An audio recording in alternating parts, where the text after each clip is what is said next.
Decoding Trauma, a guide to existence by Pretty Privileged. Episode title 2, Hurt people, and traumatized parents create anxious souls. Pretty and privileged gems of the universe, welcome to this soulful space where we aim to start open conversations to heal and cultivate wellness of the mind and soul. From unpopular mental health topics to the uncomfortable truth of our reality, we are deep diving it all. The goal is to use our lowest moments as our greatest strengths to elevate the experience of life. Life is a maze that we navigate on a personal level, but it's always a relief to know that you are not alone.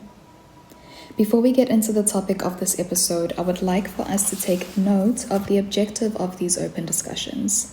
It is to essentially break down our life experiences to understand what they mean, why they are happening, and ultimately using them as tools to grow and elevate the experience of reality. This soulful space will always focus on and explore the vast topic of trauma, digging into it as far as it allows us to go. Trauma is handed to each and every single one of us at some point and sometimes multiple points in our lives. But if you play your cards right, you can use these lessons to guide you through your existence. This is your world, we just happen to be living in it. Hurt people. This is the foundation of this episode's topic. We are, however, taking it one step further to look at how traumatized parents raise anxious beings. We cannot pick our family the same way we cannot control the severity of the adversities that we face in this life.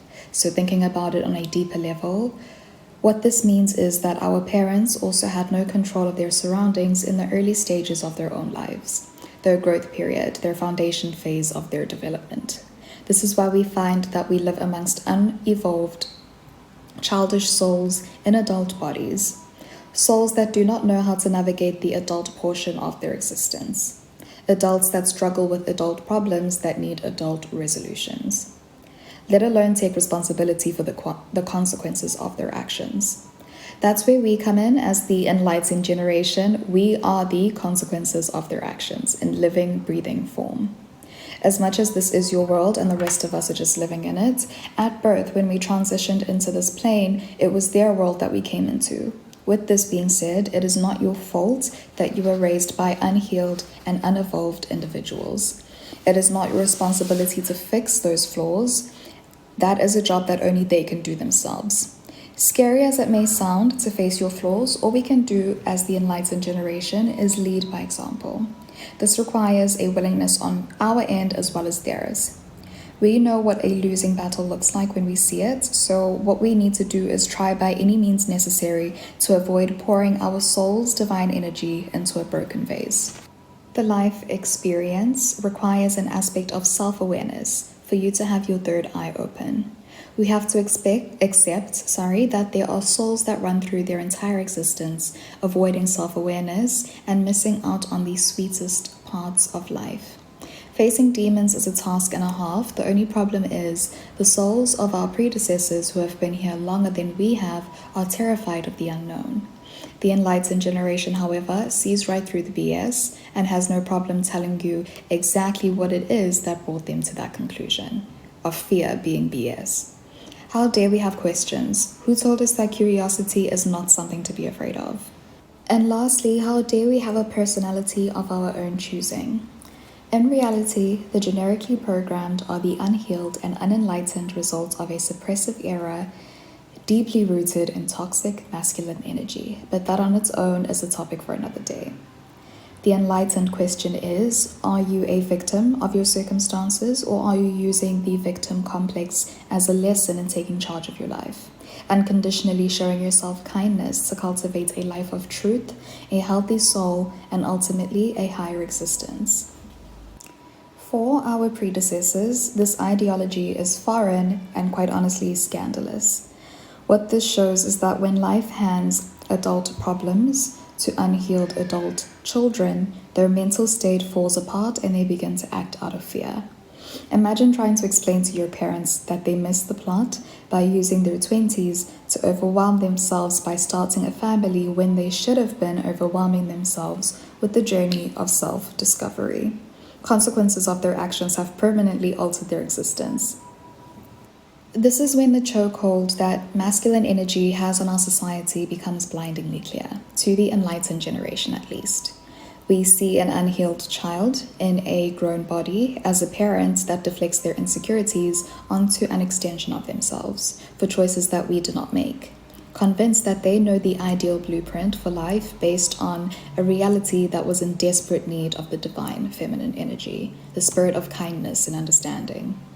The past is completely out of our hands. It is only up to us to look to it to avoid a confusing future where you're in a cycle of making decisions that do not align with your life path.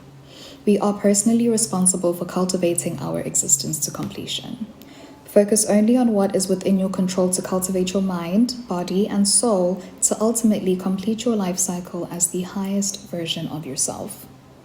The objective is to find the wrong from the past, break it down to understand it, and then use this newfound knowledge to align with the path that is meant for you, a life that nourishes your soul. A significant injury wound will take a significant amount of energy from your body to be rectified. This is a reminder that we are responsible for the consequences of our actions. The consequences of ignoring an open wound can be dire, an infection of the body that could potentially lead to the loss of a limb. An infection of the mind, however, can lead to the loss of your soul. Knowing how to listen to your body and mind is a priceless asset to have during the journey of existence. This is your world, the rest of us just happen to be living in it. You matter, your feelings and emotions are always valid. Please trust that a better version of you is waiting for you to be ready to forget everything you know, so you can start afresh and build a new reality that directly aligns with you specifically as an individual. I'm sure that this is starting to sound repetitive, but it's only because nothing about your existence can be controlled by anyone other than yourself. You are not a victim of your circumstances, especially of a past that was never in your control to begin with. With this being said, for the last time this episode, remember that our own choices form our very reality. When you wish for something in this life, it will not come to materialize if it is based on somebody else's reality. If you wish for a relationship with your parents that mirrors that of a healthy home, the chances of that happening are, it's not looking good. You'll never find the path that is meant for you if you're looking for it from somebody else's life. Their life is none of your business, the same way your life is none of theirs. It's your world that we're living in, so don't be afraid to take back the control that belongs to you and only you. If you have stayed to listen up to this point, I thank you wholeheartedly and send you an abundance of love and the spirit of healing to you and your loved ones. Your inner child and your highest self is grateful to you for your bravery in taking on the journey of self-discovery. Thank you for choosing love over fear. Thank you for choosing healing over self-loathing to create the best reality for yourself. Your existence is divine and it has brought you to be exactly where you're supposed to be in this very moment. The universe is working overtime in favor of your greatest good. You're doing your best and you're doing just fine. If you have any topics that you would like to open up for discussion, or maybe you have an experience or lesson that you'd like to share, please feel free to get in touch on any one of our pretty privileged social media platforms or leave us a comment under this episode, and I'll personally get back to you with all my love. Together, let's close off this episode with a positive affirmation. You are loved, you are blessed, and you are not alone. Everything your heart desires lies within you. The only thing that is left to be done is a deep clean of the mind to get closer to finding the highest version of yourself. Until our paths meet again, love and light. Don't forget to like, share, and subscribe to continue with the journey of health and wellness.